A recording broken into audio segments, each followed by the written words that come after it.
င်္ဂလာပါဒီနေ့ဗီဒီယိုမှာတော့ကျွန်တော်တို့ဒီ VMware Workstation Pro ပေါ်မှာ Ubuntu Virtual Machine ကိုတည်ဆောက်ကြပါမယ်ပထမဆုံးအနေနဲ့ကျွန်တော်တို့ VMware ကို install လုပ်ထားဖို့လိုပါတယ် VMware installation မလုပ်ရသေးဘူးဆိုတော့ကျွန်တော်ဒီဗီဒီယိုရဲ့အညာဘက်ပေါ်တော့မှာ link လေးထည့်ပေးထားပါတယ်အဲဒါနဲ့နေပြီးတော့မှ VMware installation လုပ်နေတော့ကြည့်လို့ရပါတယ်ဗီဒီယိုရဲ့ description မှာလည်းကျွန်တော် link လေးထည့်ပေးထားပါမယ်နောက်ပြီးတော့ Ubuntu ကိုကျတော့ကျွန်တော်တို့ဒီ website ကိုတွားလိုက်ပါကျွန်တော်ဒီ description မှာ link လေးထည့်ပေးထားပါမယ်အဲဒါတွားပြီးလို့ရှိရင်ဒီ download ဆိုတဲ့ကောင်လေးကိုနှိပ်လိုက်ပါနော်သူကတော့ 5.9 GB ရှိတယ်ကျွန်တော်က download လုပ်ပြီးသားဆိုတော့ထပ်ပြီးတော့မှမပြောတော့ဘူးနော်လို့ရှိရင်ကျွန်တော် VMware station ပြန်သွားပြီးတော့မှအဲ့ဒီမှာ create a new virtual machine ဆိုတဲ့ကောင်လေးကိုနှိပ်လိုက်လို့ရပါတယ်ဒီလိုဒီကောင်မရှိဘူးဆိုရင်ဒီ file ကနေတွားပြီးတော့မှ new virtual machine ဆိုတဲ့ကောင်လေးကိုနှိပ်လိုက်ပါဒီမှာကျွန်တော်တို့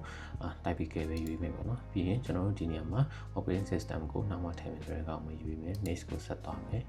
ကျွန်တော်တို့ဒီ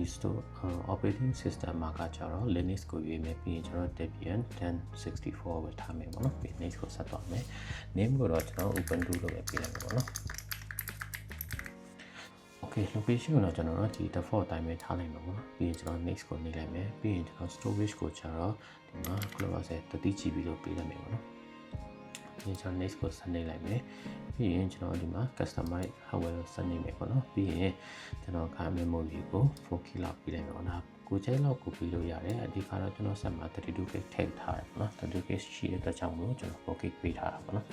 ဒါပို့ပေးချင်လည်းရတယ် short ပြီးတော့ပေးချင်လည်းရတယ်ပေါ့နော် 4KB လောက်ဆိုရင်တော့ကျွန်တော်တို့စမ်းမှုပြပွားလောက်အလုပ်လုပ်တယ်ပေါ့နော်ပြီးရင် processor မှာကျွန်တော်က installation process ကိုနည်းနည်းမြင်အောင်လို့ပေါ့နော်ကျွန်တော်2ခုလောက်ပေးလိုက်မယ်ပေါ့နော်နောက်ပြီးရင်ကျွန်တော်တို့ close ဆိုတဲ့ကောင်လေးကိုနှိပ်လိုက်မယ်ပြီးရင် finish ကိုနှိပ်လိုက်မယ်ပေါ့နော်ပြီးရင်ကျွန်တော် ISO file ထည့်ဖို့လိုသေးတယ်ပေါ့နော်အဲဒီကောင်ကကျွန်တော်တို့ထည့်ဖို့အတွက်ဒီ Ubuntu ဆိုတဲ့ကောင်လေးနှိပ်လိုက်ပေါ့နော်ကျွန်တော် create လုပ်ထားတဲ့ကောင်ပြီးရင်ကျွန်တော်ဒီမှာ edit virtual machine ဆိုတဲ့ကောင်လေးကိုနှိပ်လိုက်မယ်ပြီးရင်ဒီမှာ cd dvd ide ဆိုတဲ့ကောင်လေး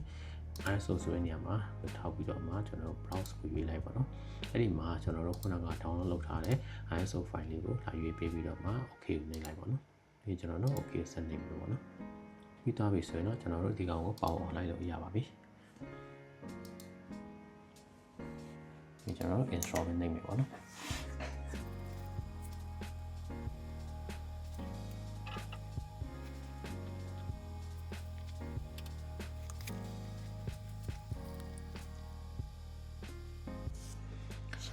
Okay ကျွန်တော်တို့ language ကိုတော့ English ပဲထားမယ် next ဒီမှာလည်းကျွန်တော်ဘာမှမပြောင်းဘူး next ပြီးရင်ပုံမှန်ပေါ့နော် next ပဲဆက်သွားမယ်ဒီမှာ wire connection ပဲထားမယ်ပေါ့နော် next ကိုဆက်သွားမယ်ပြီးတော့ခဏ skip လုပ်လိုက်မယ်ပေါ့နော်ပြီးတော့မှကျွန်တော်တို့ update လုပ်နေအခုလုပ်ချင်တဲ့ရတဲ့ပြဿနာမရှိဘူးပေါ့နော်ဆိုတော့ skip ပဲနေလိုက်မယ်ပြီးရင်ကျွန်တော်ဒီမှာ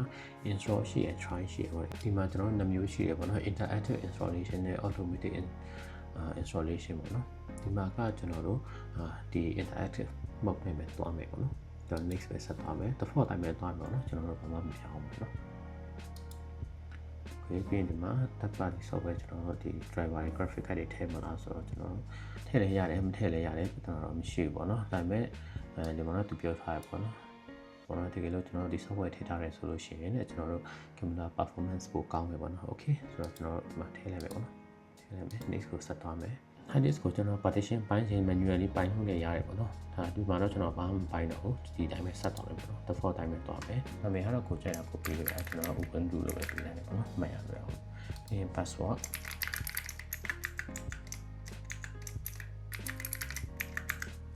okay active directory သုံးပါလားဆိုမသုံးသေးဘူးပေါ့နော်ခုတော့ next ကိုပဲဆက်သွားမယ် time zone okay ဘာဖြစ်ချင်တဲ့ default တိုင်းပဲထားလိုက်မယ်ပေါ့နော် next သွားမယ်ပြီးရင် install ပေါ့နော်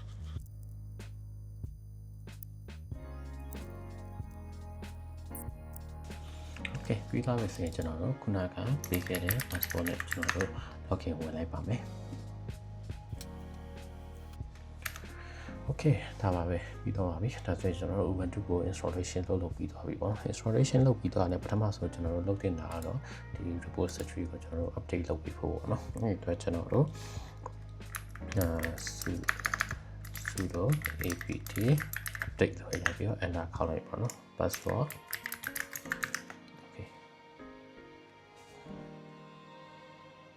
Okay ကျွန်တော်ဒီမှာ73 package upgrade လုပ်လို့ရတယ်ကျွန်တော် upgrade လုပ်ဖို့အတွက် ကြည့်ဖို့အတွက်ဒါအောင်ယူပါပါနော်ဒီကတော့ upgrade လုပ်မယ်ဆိုလို့ရှိရင်တော့ကျွန်တော်တို့ sudo apt upgrade ကိုဒီမှာလည်းသူ upgrade လုပ်လို့ရတယ်လို့ပြောနေပါတော့ဆိုတော့ okay install now လုပ်လိုက်မယ်ပေါ့နော်အဲ့မှာမတက်လာဘူးဆိုတော့လည်းကျွန်တော် sudo apt upgrade လို့ menu ရိုက်လို့ရတယ်နော် upgrade လို့ရပြီးတော့မှ enter ခေါက်လိုက်ရပါတယ်ဟိုတော့ auto လုပ်နေပြီဆိုတော့လည်းကျွန်တော်ဒီတိုင်းပဲထားလိုက်တော့မယ်ပေါ့နော်Okay ဒါပါပဲပြီးပါပြီကျွန်တော်တို့ software တွေ update လုပ်ပြီးတော့ပါလေ application တွေမှာလို့ချင်းကျွန်တော်ဒီမှာ app center ထဲကနေပြီးတော့မှကိုလိုချင်တဲ့ application ကို download ဆွဲလို့ရပါတယ်အားလုံးကိုကျေးဇူးတင်ပါတယ်